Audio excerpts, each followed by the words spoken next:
je cite Gabriel Zucman, ouvrez les guillemets, « détruire une partie de l'assiette fiscale peut être dans l'intérêt de la société ».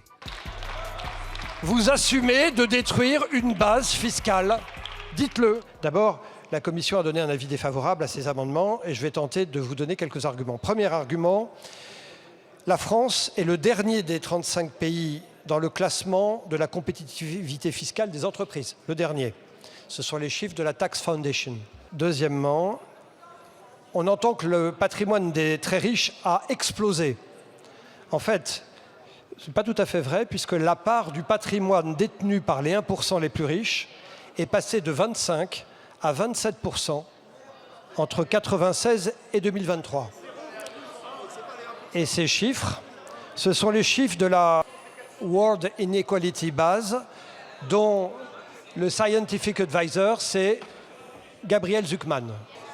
L'inclusion des revenus non distribués, moi, ma crainte, c'est qu'elle conduise à faire peser une charge fiscale sur un revenu incertain. Troisième point, cette ponction sur de l'argent qui n'existe pas, en tout cas qui n'existe pas encore, et sans plafonnement, c'est un sujet fondamental, aura probablement un caractère confiscatoire qui sera jugé comme tel par le Conseil constitutionnel. L'absence de plafonnement conduit à cela. Quatrième pan, une société peut être très fortement valorisée tout simplement parce que le marché y croit et fait un pari dessus, mais ne pas avoir de liquidité. Et dans ces cas-là, qu'est-ce qu'il faut faire pour payer la taxe? Vendre des dividendes, en réalité vendre une partie de la société, ou certains proposent de céder à l'État une partie de la société, ce qui revient à faire de la nationalisation.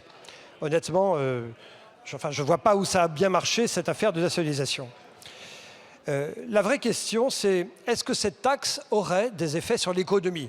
Parce que j'entends la recette fiscale qu'on en attend. Est-ce que ça a des effets sur l'économie? Ou est-ce que c'est neutre? Bien, écoutez, Rexecode montre qu'entre 1982 et 2017, l'ancien ISF, qui ne touchait pas les biens professionnels, l'ISF aurait abouti à une perte de la base imposable de 70 milliards. Alors, vous allez me dire, en réalité, la perte de la base imposable, ce n'est pas très grave. Alors, si, c'est évidemment grave, puisque vous faites disparaître ce sur quoi est assis la richesse du pays. Mais en fait, quand vous lisez le livre de Gabriel Zucman, vous comprenez, c'est assumé. Dans Le triomphe de la justice, je cite Gabriel Zucman, ouvrez les guillemets, « détruire une partie de l'assiette fiscale peut être dans l'intérêt de la société ». Donc en réalité, la taxe, elle a une recherche de rendement, mais elle a aussi une recherche d'organisation différente de la société. Il faut l'assumer. Vous assumez de détruire une base fiscale, dites-le. Ensuite, vous prétendez obtenir 15, 20, c'est pas trop, 25 milliards d'euros, c'est-à-dire 5 fois plus que l'ISF, tout en étant concentré, tenez-vous bien, sur 100 fois moins de contribuables. Moi, j'ai un peu de mal, très franchement, à voir comment ça fonctionne. Enfin, je terminerai là-dessus.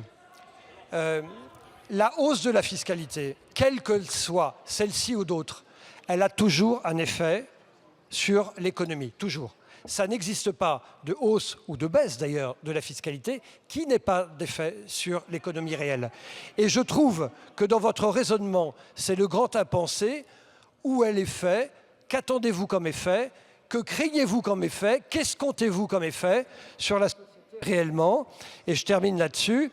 Moi, je crains que votre loi consiste tout simplement pour les entreprises à devoir s'endetter ou à céder une partie de leur capital pour payer la taxe. Et pour toutes ces raisons, je vous donne un avis défavorable.